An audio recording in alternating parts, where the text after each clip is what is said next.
2022년 10월 29일 토요일 밤 헬로윈 축제 중 서울 이태원에서 압사 참사가 발생합니다. 사망 159명, 부상 196명 이상. 국가의 대응은 늦었고 지휘라인은 책임 회피로 일관했습니다. 국민의 생명과 안전을 책임지는 대통령으로서 마음이 무겁고 슬픔을 가누기 어렵습니다. 참사 발생 4일 뒤 11월 2일 안철수 의원은 자신의 페이스북 등에 공개적으로 밝혀 다음을 촉구했습니다. 윤익은 경찰청장을 즉시 경질하라. 이상민 행안부 장관은 사고 수습 후 자진 사퇴해야 한다. 그러나 이태원 참사 당시 재난의 컨트롤타워 역할을 하는 이상민 행안부 장관은 사과의 타이밍을 놓치고 직을 계속 유지했습니다. 윤석열의 충암고 서울법대 직속 후배인 이상민 전 장관은 대통령의 복심이나 내밀한 조언자로 평가받았으며 중요한 위기 상황에서 자주 호출된 인물로 꼽힙니다. 2024년 12월 초 비상계엄 관련 탄핵 위기에 몰린 상황에서 이상민 장관은 부처 내부망의 이임사를 게시했습니다. 이임사에서 그는 여러분과 함께했던 모든 순간이 정말 행복했다. 우리 자랑스러운 행안부와 여러분을 잊지 않고 늘 응원하겠다. 책임 논란이나 참사 피해자, 내란 관련 사과 없이 퇴임에 감회만 강조하여 언론 및 여론의 비판을 받았습니다.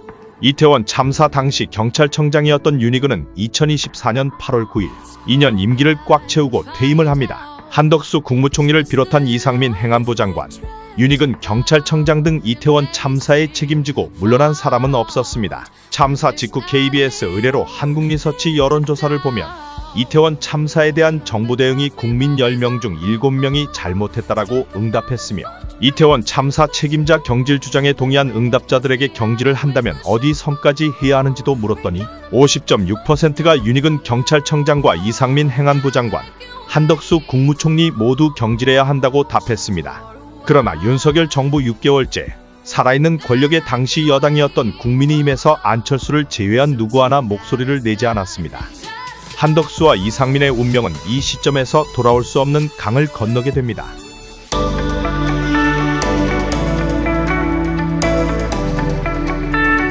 (2023년 3월 8일은) 국민의힘 당대표 선거.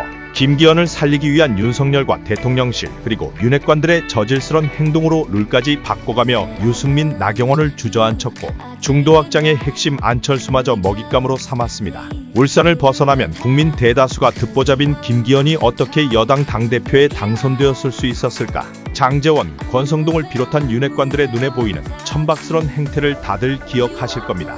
장제원은 안철수를 향해 선을 넘었다. 이진복 정무수석은 대통령과 당대표 후보는 동료가 아니다. 이철규는 공산주의자 신영복을 존경한다고 하지 않았나. 심평 변호사는 안 의원이 당대표 되면 윤 대통령 탈당할 것. 뜬금없는 탈당 시나리오에 유치찬란한 색깔론까지 등장했습니다. 총선을 1년 앞둔 시점 안철수는 이렇게 이야기합니다. 내년 총선에 참패하면 윤석열 정부는 5년 식물정부가 되고 5년 임기를 채울 수 없다. 지금 생각해보면 소름돋는 예언이자 그야말로 100% 적중했습니다.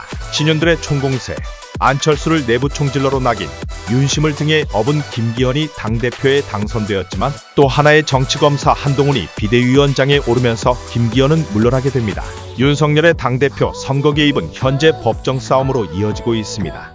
전당대회를 앞두고 대통령실의 안철수 후보 비방 메시지가 공개되면서 논란은 커졌습니다. 대통령실 행정관이 당원들에게 김기현 지지, 안철수 비판 홍보물을 공유한 겁니다.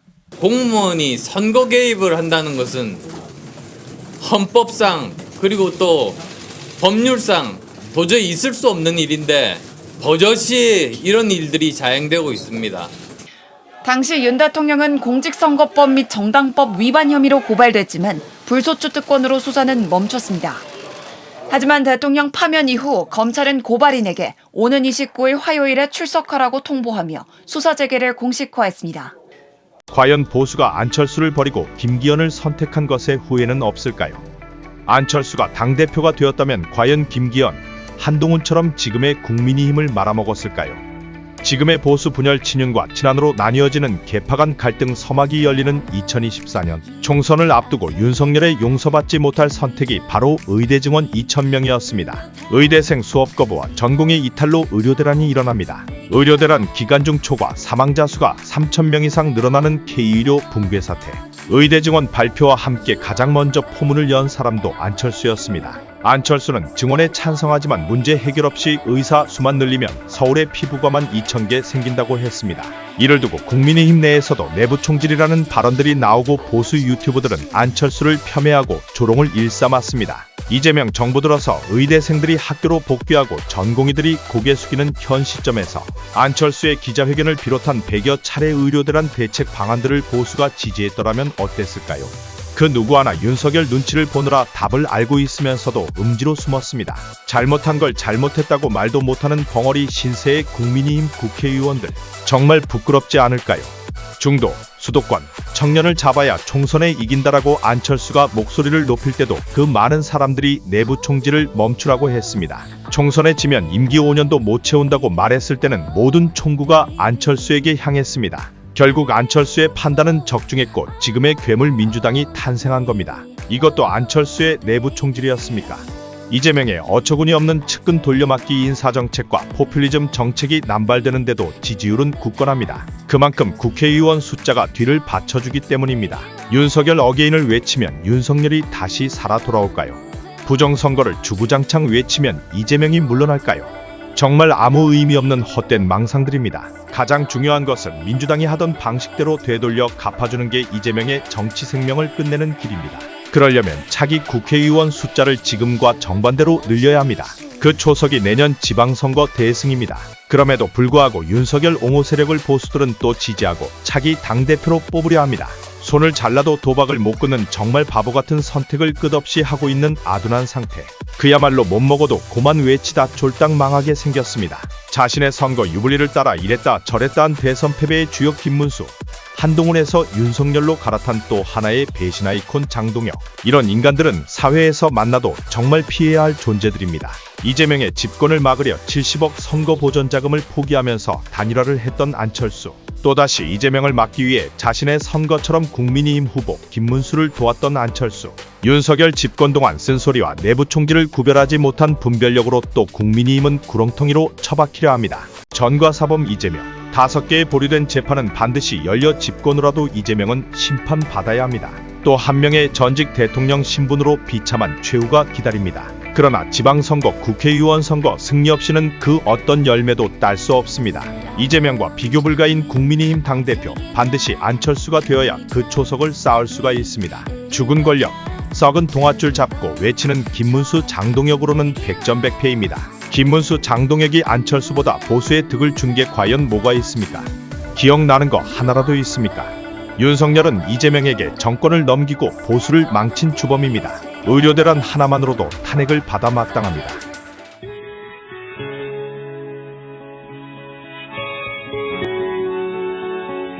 (2023년 7월 19일) 경북 예천에서 수해복구를 하던 해병1사단 소속 최수근 상병이 순직했습니다. 최소한의 안전장치조차 하지 않은 채 급류에 휩쓸렸습니다. 이 또한 누구 하나 책임지는 사람이 없었습니다. 국민의힘 소속 지역구 의원들 중 안철수 분당갑을 제외한 전국에서 민심에 위반되는 최상병 특검에 반대했습니다. 오로지 윤석열의 경로를 감싸는 행동으로 순직한 해병 부모 가슴에 못을 박는 행위를 저지릅니다. 과연 이들은 이재명 정부에서 똑같은 일이 벌어진다면 특검에 찬성할까요? 반대할까요? 안철수는 특검법에 찬성했다가 당윤리위원회에 징계안이 접수되었지만 소신에는 변함이 없다라고 일축했습니다. 이것도 내부 총질이었다고 생각하십니까? 무엇보다 정권의 눈치를 보지 않고 소신껏 국민을 생각하는 정치, 이런 사람이 올바르고 상식적인 정치인 아닙니까? 절대절명의 위기에서 국민의힘과 보수를 리더할 정치인은 안철수뿐입니다. 보수의 최후보로 이재명 심판의 최종 병기, 그 사람은 바로 안철수입니다. 안철수가 없었다면 아마도 김문수는 지금 백수로 지내면서 정치권을 떠났을지도 모릅니다. 국회의원 6선씩이나 되면서 내세울 수 있는 자랑거리조차 없는 조경태는 두말할 것도 없습니다. 보수 유튜브에 가서 면접이나 보는 풋내기 장동혁은 윤석열 면회를 간다고 합니다. 이게 제정신 박힌 국회의원입니까? 지방선거 승리와 수도권, 중도, 청년을 아우르는 흠결없는 안철수가 차기 당대표가 되어야 합니다. 안철수냐 아니냐에 따라 보수의 미래는 달라질 것입니다.